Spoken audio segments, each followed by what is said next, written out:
Hello, j'espère que vous allez bien. Aujourd'hui, je vous propose une petite interview détente, super drôle, avec Reine, qui est d'origine camerounaise et qui vit en Guadeloupe.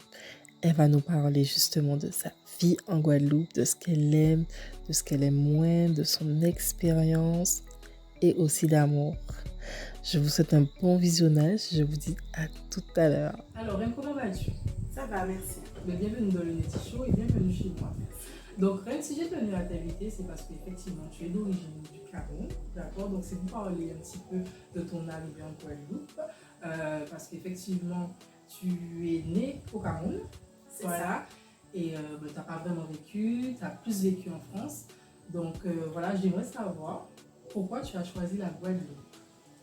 Alors, en fait, je suis venue dans un premier temps en vacances chez une amie. Je suis venue pendant 2 semaines et dès les premiers instants, dès les premières heures, je me suis vraiment sentie chez moi.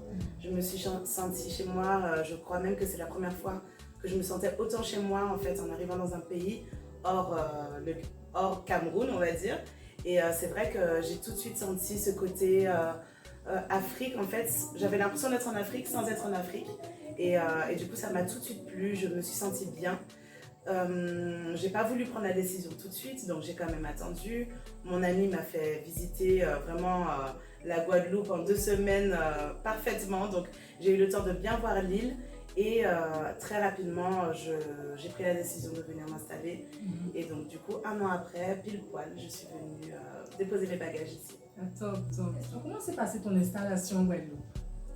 Alors mon installation, donc encore une fois, c'est mon amie qui m'a fait découvrir la Guadeloupe, qui m'a beaucoup aidée parce que c'est elle qui a quand même fait pas mal de démarches pendant que j'étais pas là, etc. Donc je me suis installée. Au début c'était un petit peu difficile parce qu'en plus je suis à mon compte.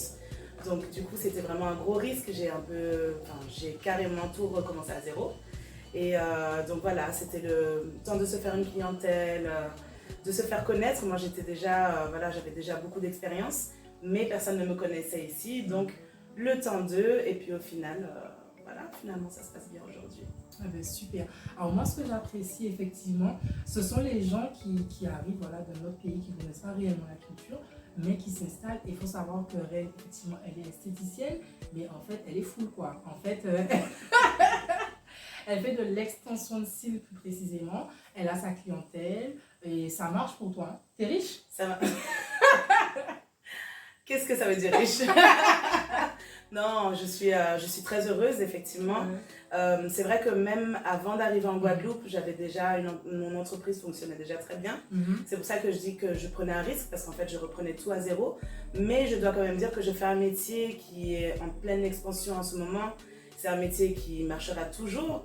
Et je sais que j'ai de l'expérience et que je suis plutôt pas mal dans ce que je fais. Donc voilà, c'était surtout le temps que les Guadeloupéennes me fassent confiance en fait. Et à partir de là, du coup, je pense que ça s'est fait tout seul. Ouais. Alors toi, tu es à ton compte, donc effectivement, tu as eu ta clientèle au fur et à mesure, etc. Mais moi, j'avais une petite question pour ceux peut-être qui veulent venir vivre ici. Le budget de départ. Alors là, bon, moi je suis une aventurière. Je suis une aventurière. Je suis quelqu'un de plutôt dépensière en plus. Donc j'avoue que quand je suis arrivée ici, honnêtement, je crois que c'est quand j'ai posé mes valises dans mon appartement que je me suis rendu compte que j'étais folle. Et que je me suis dit, ah quand même, il va falloir que je travaille vite parce que j'ai pas beaucoup d'argent. T'avais pas tes indemnités? Non. En fait, en étant à mon compte, voilà, donc c'est ça le truc. Donc effectivement, j'avais mis un peu tout de côté. Alors bon, le déménagement, ça a quand même un certain coût aussi. Ouais. Par contre, moi, j'ai fait le choix, c'est vraiment un choix personnel et aussi financier. J'ai fait le choix de venir avec le minimum en fait. Donc j'ai tout vendu quasiment là-bas. Tous mes meubles, ça a été difficile parce que bon, j'avais déjà tout depuis des années, mais en fait, j'ai voulu à la base venir avec tout, mais ça a quand même un certain coût. Ça coûte quand même assez cher. Et en plus de ça, en arrivant ici, c'est vrai que c'est beaucoup plus facile de prendre un logement meublé. Donc du coup, je pouvais pas... finalement, j'ai fait ce choix-là. Donc déjà, ça a réduit le coût en fait du déménagement, on va dire. Et puis après, il fallait bosser pour avoir de l'argent, mais j'avoue que c'était une petite folie quand même. Mais c'est une folie, mais alors ce que je trouve super courageux, c'est que tu t'es pas dit que tu allais échouer, quoi. La détermination, c'est ce qui fait la réussite. Ah, bravo, bravo. En ce qui concerne du coup la vie sociale, donc c'est vrai que quand on arrive dans un pays, on n'a pas forcément d'entourage, on n'a pas sa famille, il faut se faire de nouveaux amis. Bon, toi, je crois que tu avais déjà 2 copines. Alors, donc c'est ça, j'avais deux amies en fait que je connaissais déjà. Mais bon, elles avaient aussi leur vie. Donc, en plus, j'étais pas véhiculée. Ah oui. Donc ça, par contre, c'est une chose à laquelle j'étais pas habituée. Déjà, de ne pas être véhiculée. Et 2, de ne pas avoir de transport en commun accessible à n'importe quel moment, en fait. Donc ça... mais bon, déjà, grâce à elle aussi, j'ai quand même rencontré pas mal de monde. Donc moi qui aime bien sortir, c'est vrai que c'était pas mal. Et c'est comme ça que finalement, je me suis fait un petit réseau et ça s'est fait tout seul, les connexions. Ouais, il faut savoir que Reine est super sociable. Elle connaît presque toute la Guadeloupe. Ah non, quand même pas. Et puis, ouais, non, elle est assez solaire. Donc, à ce niveau-là, c'était pas difficile de te faire des amis. Quand on est, parce qu'il y a des gens peut-être qui voudront venir ici, enfin, qui viennent ici et qui doivent se refaire un entourage. Moi, je pense que tout dépend de la personnalité. Qu'est-ce que tu en penses? Ou tout le monde peut se faire des amis? En fait, je pense que tout le monde peut se faire des amis. Maintenant, il y a amis et amis surtout. Parce que, comme tu dis, je connais beaucoup de monde, mais je ne dirais pas que j'ai beaucoup d'amis en fait. Parce que moi, comme tu le disais tout à l'heure, il y a la famille aussi. J'ai pas ma famille ici. Ici, les gens sont très famille quand même. Donc, les gens restent beaucoup en famille, beaucoup dans leur cercle, etc. Et donc, du coup, c'est vrai que même en connaissant beaucoup de monde, on se rend compte que bon, on peut être un petit peu à l'écart quand même. Et c'est pour ça que, comme je dis, avoir des amis, là, c'est toujours un peu plus compliqué. Mais je sais pas, je pense que j'ai une bonne étoile qui fait que j'ai rencontré les bonnes personnes, surtout, assez rapidement depuis mon arrivée. Ouais, c'est top. Et justement, par rapport à ton installation, est-ce que tu as rencontré des difficultés particulières pour ton installation ou ton intégration en Guadeloupe? Non. Franchement, je suis en train de réfléchir, mais honnêtement, non. Ouais, non, ça a été easy. Ça a été easy. Bon, juste pour la petite parenthèse, tu vois, c'est marrant, chaque personne a son destin, son vécu. Et moi, chaque fois que je reviens en Guadeloupe, quand je reviens vivre, mon intégration est toujours difficile. Et ça dépend, comme je dis, de chaque personne. Mais je pense, alors c'est peut-être, je sais pas, mais mon avis en fait, je pense vraiment que le fait que tu avais déjà ton cercle ici, tu as déjà ta famille, tu as déjà ton cercle, forcément on s'ouvre un peu moins, alors que moi je découvrais tout le monde. Ouais, et donc du coup, comme je disais, j'ai rencontré, je pense, les bonnes personnes au bon moment et assez rapidement, donc du coup tout de suite j'ai été bien en fait, je pense que c'est ça. Est-ce que tu as des conseils pour quelqu'un qui veut s'installer en Guadeloupe? Alors, le conseil, c'est ne pas penser en fait qu'en venant en Guadeloupe, on va avoir la même vie. Si on veut avoir la même vie, non mais ça c'est un peu cliché de le dire, mais je le répète parce que il faut vraiment s'adapter en fait. C'est comme dans n'importe quel pays, quand on va quelque part, on s'installe dans un pays, on s'adapte à ce pays, à ses habitudes, ses traditions, etc. Et ça, pour n'importe qui, c'est la même chose et dans n'importe quel pays. Donc voilà, on a souvent l'impression que comme on est sur un territoire français, qu'on va avoir les mêmes choses, mais non. Et voilà, il faut bien prendre ça en considération. Qu'est-ce que tu penses de la mentalité guadeloupéenne? Alors, ce que je pense de la mentalité guadeloupéenne, je pense qu'elle a changé au fur et à mesure des années que j'ai vécu en fait en Guadeloupe, donc ça fait 4 ans maintenant. Honnêtement, au début, je pense que la découverte faisait que j'étais contente pour tout, j'acceptais tout, je me disais oh, c'est pas grave, j'étais très tolérante. Et puis c'est vrai qu'au bout d'un moment, on s'est dit bon, il y a certaines choses quand même qui sont un peu compliquées. Je pense que le plus difficile, honnêtement, ça va être surtout la qualité du service. Oui, tout à fait. Et ça, je pense que même les Guadeloupéens, en fait, le savent. C'est vraiment ce côté... ouais, ça, c'est vraiment difficile, en fait. Ce côté où on a du mal. La communication avec les gens, des fois, dans un cadre professionnel aussi, c'est un peu difficile.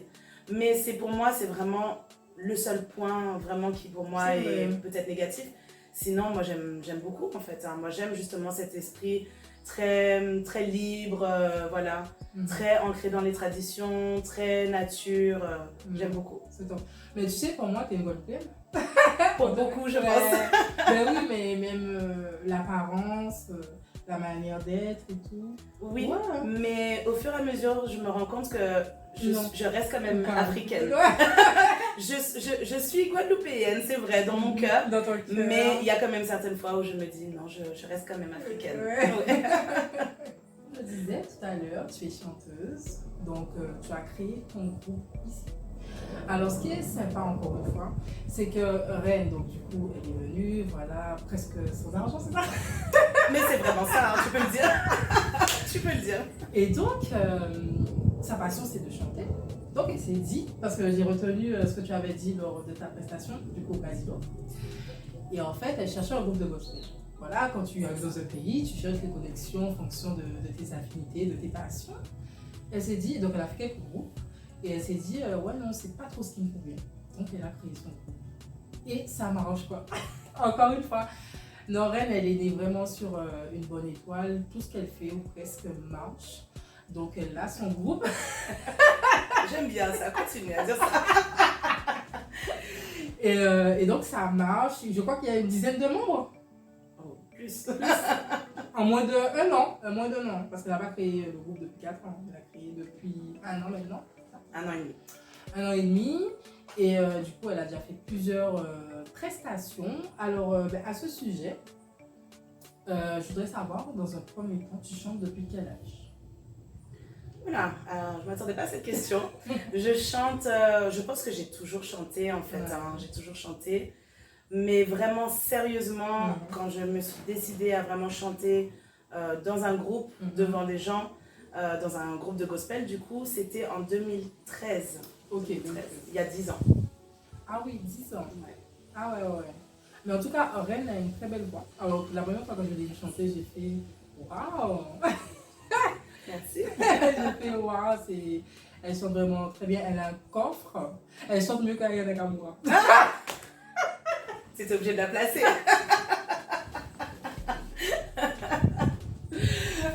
Non, vous chantez toutes les deux très bien. Je ne dirai rien. Je ne dirai rien. Tu as ton avis et je le respecte dans tous les cas.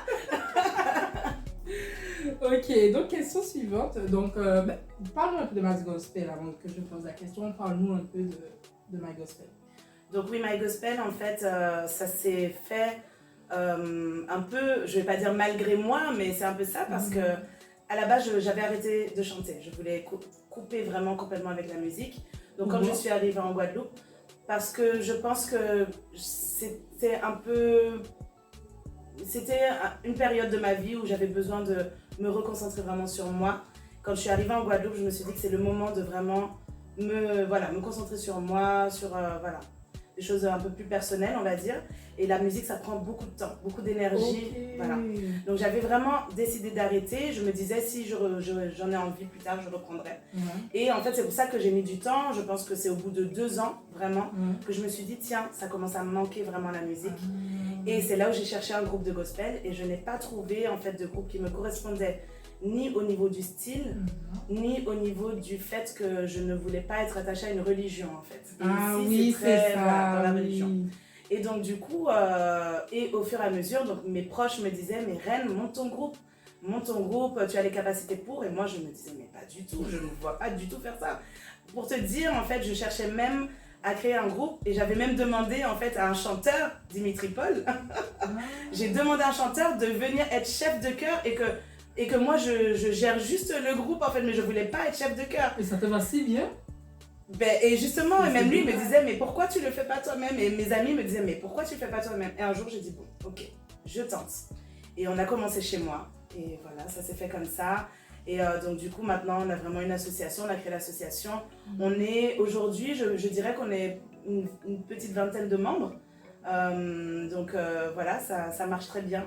Les chanteurs de salle de bain. des chanteurs de salle de bain, c'est ouvert à tous, c'est surtout ça. Ouais. C'est ce que je voulais, c'est un groupe non pas professionnel, mais un groupe en fait qui puisse vraiment réunir en fait les gens autour de la musique, autour du gospel, et qu'ils soient religieux ou non en fait, tant qu'ils aiment la musique, le gospel, et voilà, c'est ça. C'est top. Et maintenant que tu l'as créé, maintenant que ça marche, c'est quoi les objectifs? Il y en a plein.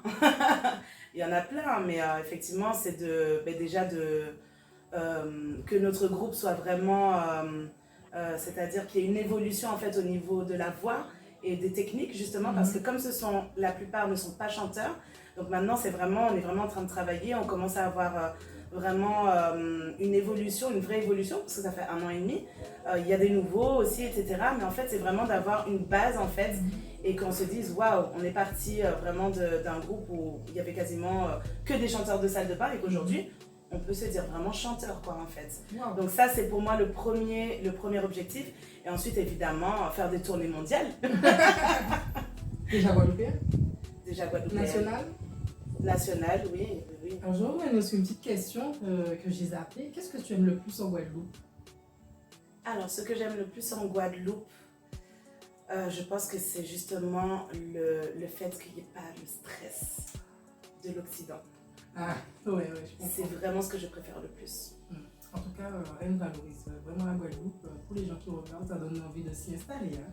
En tout cas, tout le monde est bienvenu. Je suis une bonne ambassadrice. Tu es une bonne ambassadrice, effectivement. Alors, on va parler un petit peu d'amour. Oui. Donc, tu es célibataire. Je suis célibataire. Voilà, ok. Alors, tu te rappelles, ma première vidéo, c'était sur le célibat des femmes trentenaires. Alors, maintenant, où est-ce que tu en es par rapport au célibat? Qu'est-ce que tu en penses? Pourquoi c'est encore toujours difficile de trouver l'amour? Oh, c'est une grande question ça. Ouais. Je sais pas, moi bon, de toute façon je vais parler personnellement parce que voilà. Mais pour moi, je pense que plus on a eu de l'expérience, en fait, je pense, dans le domaine sentimental, plus on sait ce qu'on veut. Ouais. Et moins je pense qu'on prend aussi moins de risques peut-être. On n'a pas envie de... Se prendre la tête. Voilà. C'est pas se prendre la tête, mais on n'a pas envie de se prendre un mur. Et je pense qu'avec les expériences qu'on a déjà eues, on voit peut-être un peu assez vite quand ça ne va pas marcher, par exemple. Ouais. Mais je pense qu'il ne faut pas non plus se fermer, justement. On a tendance, nous les femmes, à du coup partir d'un extrême à un autre, en général.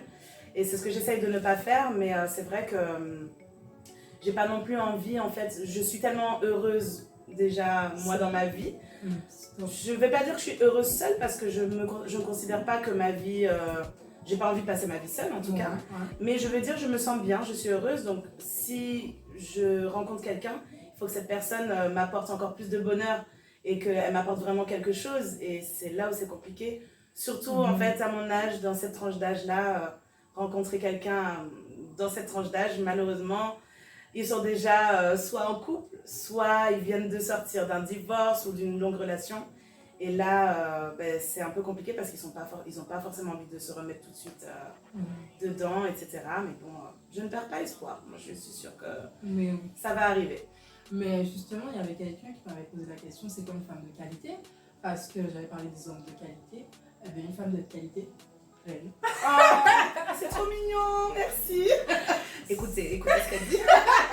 Non, c'est une femme de qualité. Moi, je reste persuadée que c'est plus difficile pour les femmes de trouver l'amour, non? Ou ça dépend. Qu'est-ce que t'en penses? Oui, parce qu'en fait, au final, ça reste...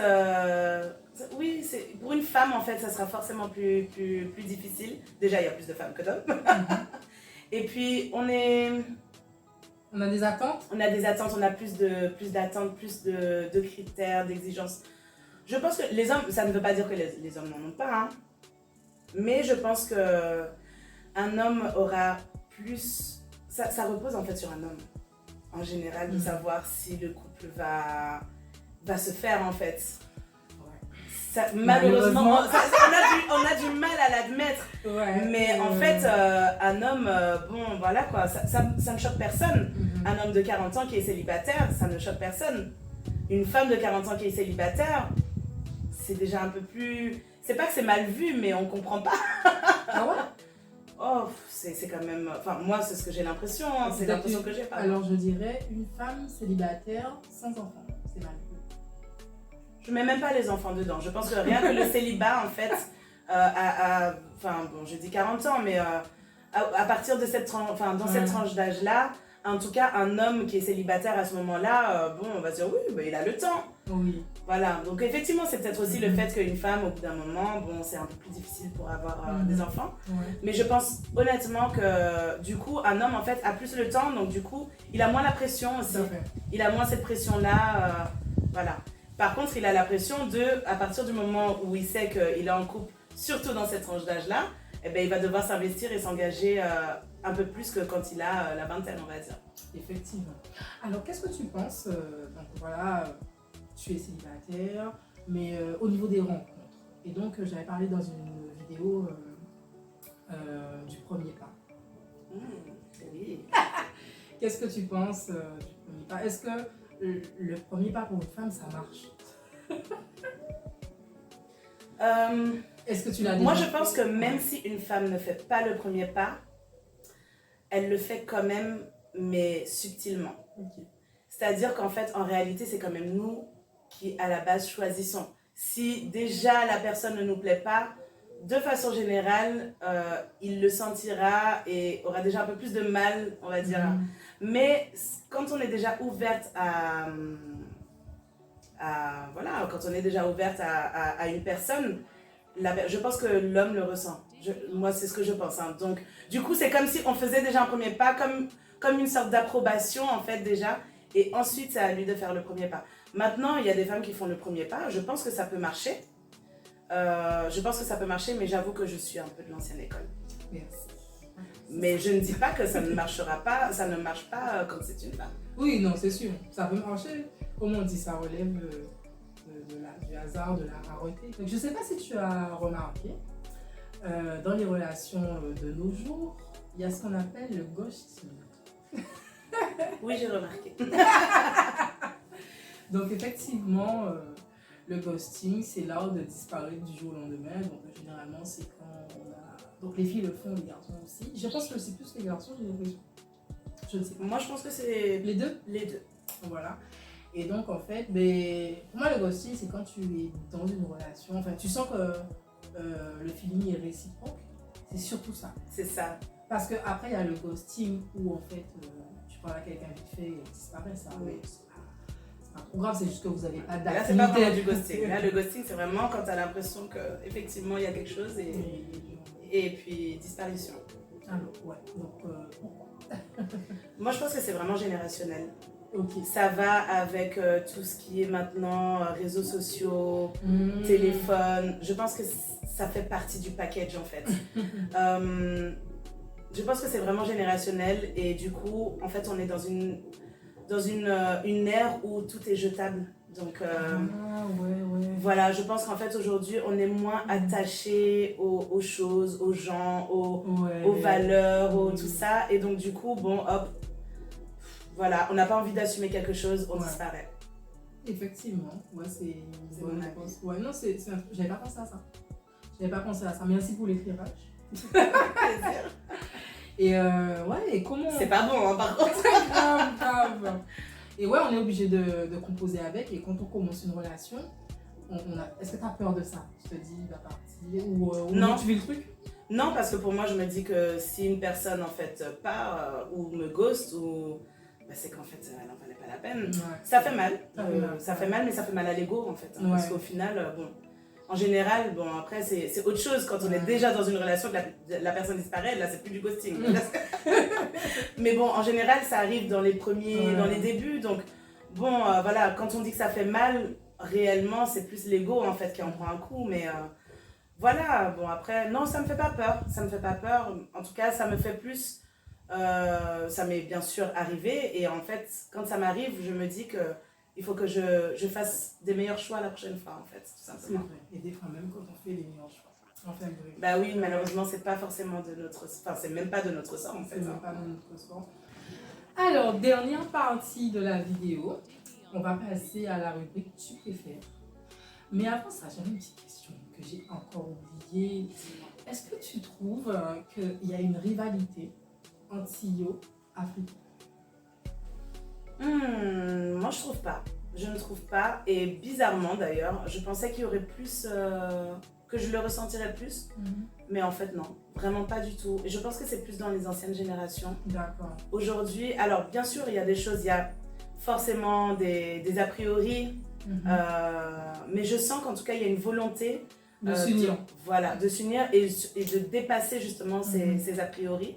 Et rien que ça, en fait, moi, ça me suffit parce que je considère que moi-même, je ne connais pas toutes les cultures du monde. Donc, je suis forcément ignorante sur pas mal de choses. Donc, du coup, j'essaye d'être assez humble sur ça et parfois de ne pas m'offusquer, en fait, de certaines choses et de juste essayer d'expliquer les choses, en fait, et d'apprendre, en fait, certaines choses à ceux qui ont envie, en tout cas.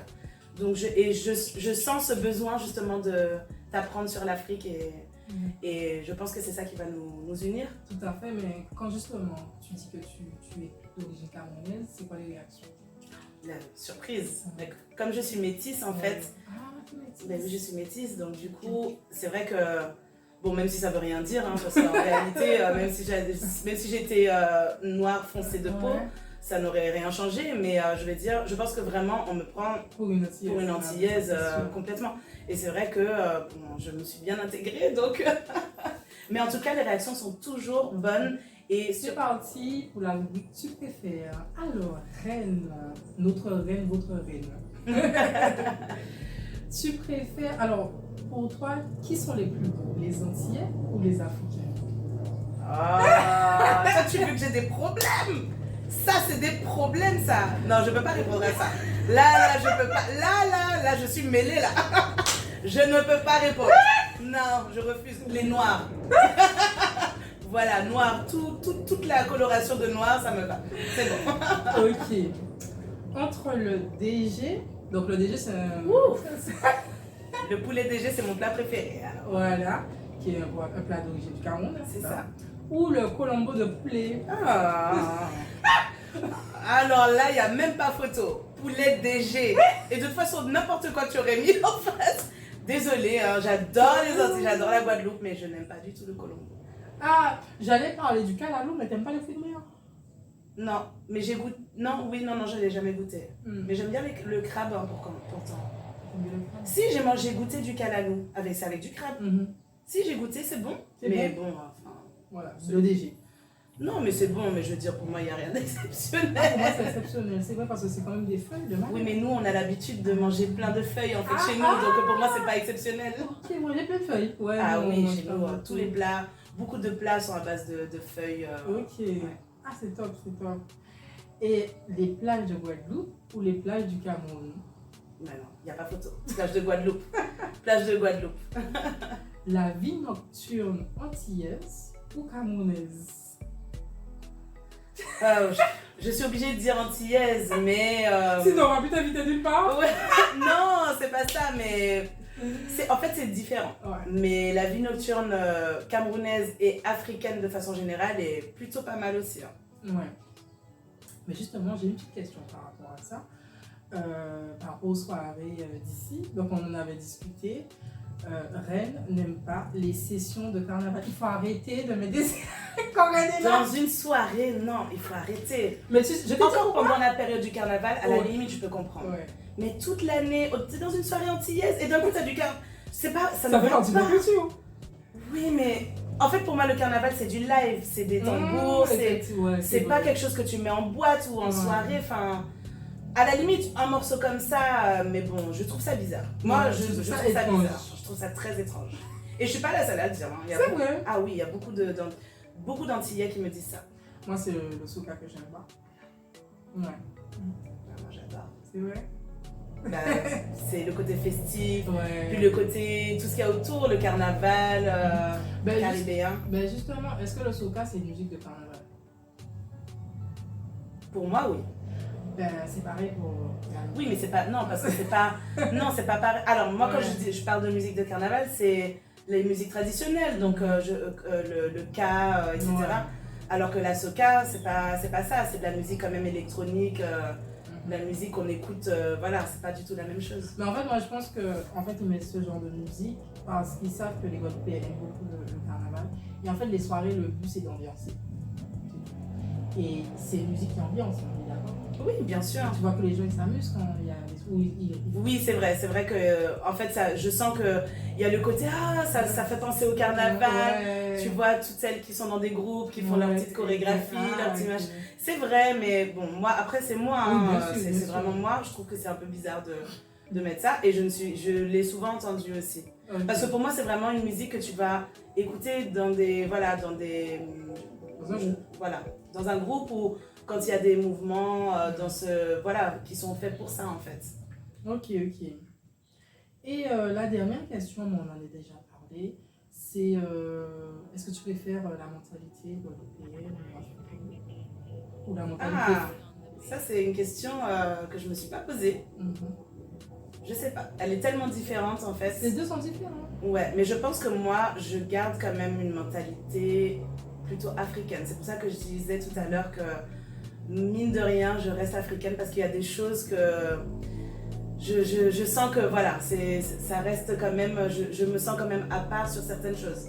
Même si j'aime beaucoup la mentalité guadeloupéenne, mais... Et pourquoi tu dis que tu restes africaine? Qu'est-ce que c'est? Parce que justement, il y a plein de choses sur lesquelles on n'a pas les mêmes... la manière de voir les choses. Oui, la même éducation, tu peux juste donner un exemple? Ça m'intéresse. Un exemple, rien que justement dans les couples, par exemple. Dans les couples ici, alors je vais vraiment grossir, hein, mais c'est vrai qu'ici on a quand même l'image de la femme qui gère tout, voilà, c'est quand même très comme ça.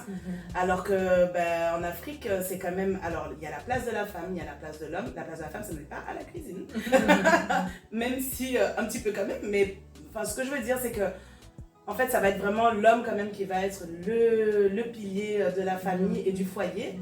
Ça ne veut pas dire que, évidemment, ça ne veut pas dire que la femme, elle est en dessous. Ou... Voilà, mais ça reste l'homme. Alors qu'ici, je trouve que c'est l'inverse, par exemple. C'est un exemple juste comme ça, hein, mais il y a plein de petites choses, en fait, sur lesquelles... Est-ce que tu trouves... Après, il y a des questions qui sont un peu toujours délicates. Après, moi, vous savez, dans le métier show, on parle de tout. Mais est-ce que tu trouves que l'homme ici, il est trop materné? Totalement. Et donc l'homme est différent en Afrique? Totalement. Okay. Totalement. C'est bon à savoir. On a fait cette interview, tout ça, ça fait. C'était un super moment, je m'y attendais pas. Ben ouais, moi aussi. Vous avez vu comment elle est intéressante? On peut l'écouter des heures, comme ça, elle est trop marrant. Tu me mets à l'aise aussi. Ah, c'est super, c'est super. Eh bien, écoute, est-ce que tu as quelque chose à dire pour clôturer? Si tu veux rajouter quelque chose? Déjà, je voudrais te remercier de faire cette interview. Je suis très honorée, en tout cas. Je suis très contente, justement, que mon histoire puisse intéresser, en tout cas, et que peut-être que ça aidera, en fait, certaines personnes à passer le cap. Et je sais que c'est pas facile, hein, c'est pas facile, mais si on est déterminé, comme je disais, quand on est déterminé dans quelque chose, il faut aller jusqu'au bout. Et vraiment, je suis ravie, en tout cas, c'est pour moi la meilleure décision que j'ai prise de venir en Guadeloupe, m'installer ici. Je remercie la Guadeloupe et les Guadeloupéens de m'avoir si bien accueillie. Et voilà, c'est sur ça que je finis. Et on est content de t'avoir. Et c'est vrai qu'il y a des personnes qui sont vraiment des Africains qui sont à venir. J'en connais qui pensent qu'ils n'ont pas forcément se sentir trouver leur place, peut-être. Donc vous voyez que Reine, elle a trouvé sa place, elle est super épanouie, donc n'hésitez pas à venir nous rendre visite sur notre joli papier. En ce qui nous concerne, je vous dis à très bientôt. J'espère que vous avez apprécié cet épisode et je vous souhaite une belle semaine. Bye! Bye! Trop bien! J'ai kiffé!